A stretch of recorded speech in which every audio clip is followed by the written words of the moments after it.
Carmelo Hayes has come out of NXT with a pedigree, so to say. He looks great. He works great in the ring, but that little piece that he needs to destroy and defeat his opponent is not there yet against somebody like Randy Orton. It's going to be RKO out of nowhere. Hello again, everybody, and welcome to an all-new episode of the Wrestling Time Machine by Sportskeeda. I'm your host, Mac Davis, along with my two fantastic co-hosts. First of all, he is a legendary pro wrestling journalist, Mr. Bill Apter. And of course, then there's our WWE Hall of Famer, Mr. Teddy Long. Hey, Teddy. All right, how you guys doing today? Hey, man, we're doing good. You can hear us okay? If I couldn't hear you, how am I able to answer you? Look, he's in a cranky mood today. I can sense it already. And he's got that great echo. Teddy, you could sing something would sound really good with the. Well, no, I'm not going to do that. No. Guys, real quick before we get underway with all the news and stuff we need to talk about, I do want to mention that all three of us will be at SICW's Fan Fest 2 in St. Louis, Missouri. We're looking forward to that, and it'll be the first time that all three of us have been in one place at the same time. That's if we all show up. If we all show up, yeah. Well, yeah. You know, I plan on showing up. Teddy, I know you're showing up, right? Yeah. If you need tickets for that, guys, there's nearly 70 superstars in wrestling, Hall of Famers, legends, personalities, nearly 70. And you can go by and get your autographs and signatures, photographs, whatever. And all three of us will be there as well. So stop by. Make sure you see the Hall of Famer right here on the screen. And, of course, our legendary pro wrestling journalist, Mr. Bill Apter. So, and we also heard that Randy Orton may be stopping by to induct his father in the Hall of Fame. Yes. I'm looking forward to that because he's one superstar. Honestly, when it comes to professional wrestling, he's probably one of the best in that ring performing today. All-around performer. There's just nobody better than Randy Orton. His recent comeback, he looks better than he ever has. Yes. He performs better than he ever has. His attitude is better than that killer, attitude. He's the whole thing. He's the perfect package right now. Yes, he is. In fact, we're going to kind of get into a little guessing game when it comes to him in just a moment here. We are going to talk about the WWE King of the Ring predictions for the pay-per-view that's coming up from Jeddah, Saudi Arabia on May 25th. And right now we do know, as of the latest Raw, that Gunther will take on Jey Uso on the next Raw episode to figure out who will be going into the finals. So let's talk about that setup right there first. We have Gunther, who they've been building as a monster. He lost at WrestleMania, but obviously he's getting his steam back and his roll back, and he's facing Jey Uso, main event Jey Uso. So you got two guys right now. Both of them could use that win. Bill, what do you expect? Well, unfortunately, Gunther has been, and I've mentioned this several times, unfortunately, Gunther has been taking quite a shellacking from opponents recently. He really has, and I've never seen him in that type of condition, so to say. I think losing that Intercontinental title really hurt him mentally, and I think that is going to spurn Yeet to beat Gunther. Teddy, what do you think? Well, with Gunther, I've had a chance to watch him, and I have to say that he gets better and better each and every time he steps into the ring. So my, prediction would be, I tell you, man, Gunther is hungry. He understands this business now. He knows what it means to be a champion. And, it wouldn't surprise me if Gunther didn't get the win there.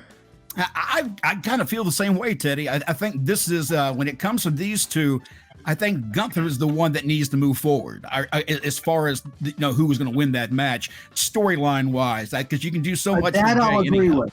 That I'll agree with. Jey Uso is the fans' favorite. I mean, in the most popular rankings, he's like number 2 right behind Yep. CM Punk. Yeah. And that's why you want to put Gunther over, because with that win there, he certainly will have tremendous heat.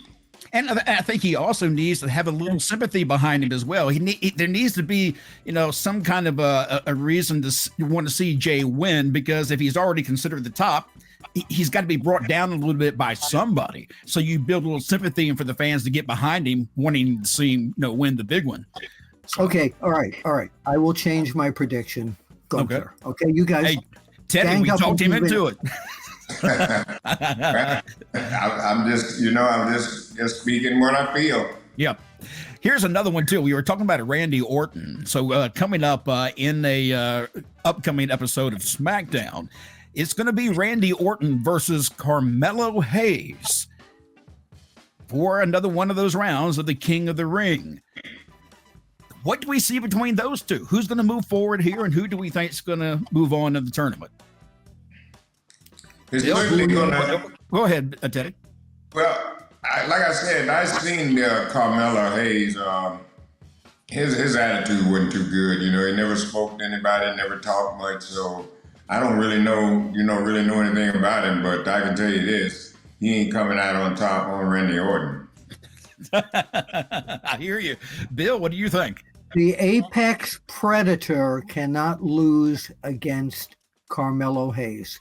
Carmelo Hayes has come out of NXT with a pedigree, so to say. He looks great. He works great in the ring, but that little piece that he needs to destroy and defeat his opponent is not there yet against somebody like Randy Orton. It's going to be RKO out of nowhere. All right, I think we all three agree on that one then. Let's look at the other setup for Friday Night SmackDown in the, I guess is the quarterfinals, is whatever that is at this point for SmackDown. And that will be LA Knight and Tama Tonga. That's another hard one. They've got such great matchups that anybody could win these matches and it'd be okay. Bill, what do you expect to see? Do you think LA Knight's going to keep getting a push, or are we going to see I don't think he's going to be unpushed, but I think Tama Tonga, with interference from Bloodline, will become victorious in that match. I think this new incarnation of the Bloodline is a force to be dealt with, and that night, Tama Tonga is going to remain undefeated in WWE. Teddy, your thoughts? Same thing. I'd have to go exactly with Bill on that one. I agree. All right, so let's look at the Queen of the Ring in the quarterfinals. Io Sky, of course, on the recent Raw, beat Shayna Baszler. So Io Sky will be moving on to next week to face Valkyra. Is that how you say your name? If I got that right, Bill? Valkyra. Okay, and that'll be in the semifinals that'll take place. So we have Io Sky and Valkyra. Who do we see moving on? Oh, I see Valkyra. I mean, definitely. Really? The fans have grabbed onto her. She came out of NXT recently in the draft, and she's an amazing performer in the ring. She's surprising everybody with a whole main event attitude and a main event showing in the ring. So I pick her. Teddy, do you think it's her time now, or is it going to make it wait a little bit longer? Well, I think her time is now. Like I said, they may wait a little bit longer, but I got to agree with Bill. She is a tough performer, man, and I've had a chance to. She's one of those people that made me stop and like, wait a minute, let me take a look at this. So that's how good she is, man. She stopped me right in my tracks and made me start watching her. So her time is right now, I believe, and certainly I hope so. And when we're talking about the Queen of the Ring and the matchups that are taking place, Friday Night SmackDown has one that, Teddy, I'm sure you're going to be quite torn about here, because it's going to be between Jade Cargill and Nia Jax. What do you expect?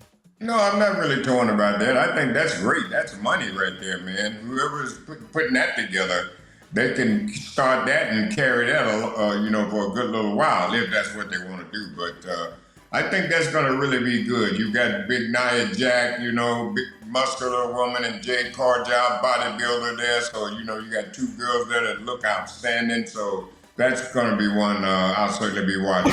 Now, I didn't notice that anywhere in your answer, it's almost a political answer you just gave me because you didn't really pick anybody. I would say that in this match, Teddy, and you probably will agree, this is probably a good time for Nia Jax to put Jade over, don't you think? Well, yeah, I think so, but it's the way she put her over. Yes. That's how you got to do it. You know, you can just put somebody over and it doesn't mean anything. It'll bury both of them if it's not done right. So I think if that does happen, the way that Nia puts her over, that's what's going to mean something. It's going to be the Hulkster against Andre. Nia Jax is going to pump and lift the huge weighted Nia Jax and slam her and then do her finish. And everybody's going to be shocked. And let me tell you, Jade Cargill is an absolute beast when it comes to her body. I mean, she is so cut up. Teddy, I think I sent you a picture somebody had on Twitter. Her in a swimsuit. I mean, she's got a better ab section than any man I've ever seen. She's got muscles.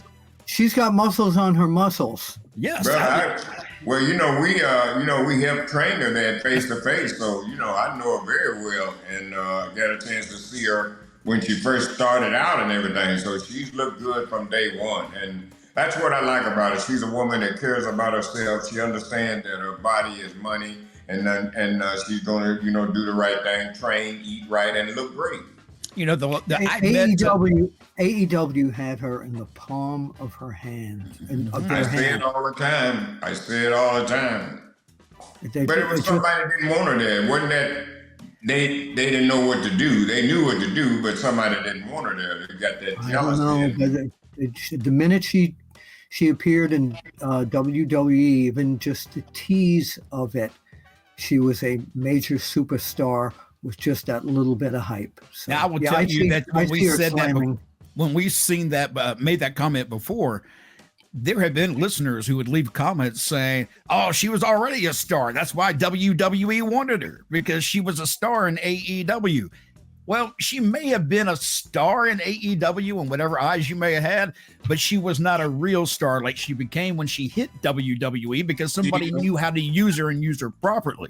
Well, it's just that simple. She was a star, but she wasn't a superstar. Correct. All right, the next setup here for Friday Night SmackDown, this is going to get interesting too. Bianca Belair and Tiffany Stratton. Bill, what do you go? Where are you going with it? Right now they're really pushing Tiffany Stratton, but I can't see them putting her over at the expense of Bianca Belair. I pick Bianca Belair to win that one. I do as well. Teddy, what about you? Well, I would have to say with Tiffany Stratton, they're putting a lot in her. I've been watching it, and a lot of TV time, and they're investing a lot in her. So I just wouldn't be surprised. So I think it'll be interesting too, and I do believe, like the match before, Jade Cargill will win that match, and I think Bianca Belair will win her match, which puts us in an interesting position there because that's now you have Jade Cargill and Bianca Belair. And here's the other thing you got to look at too. See, it ain't like worried about being beat. It's how you get beat. Yes. Yes. Okay. Yes. Right. And if you guys can remember this, and I said this many a time, Chris Jericho is the best man in the world. You could beat him right in the middle, 1, 2, 3. He knew how to get right back up and get his heat back, and you forgot about he ever got beat. That's right. He was the best. He could do it. So that's what I'm saying. It ain't being beat, it's how you get beat. Remember, beat rhymes with cheat. Yes.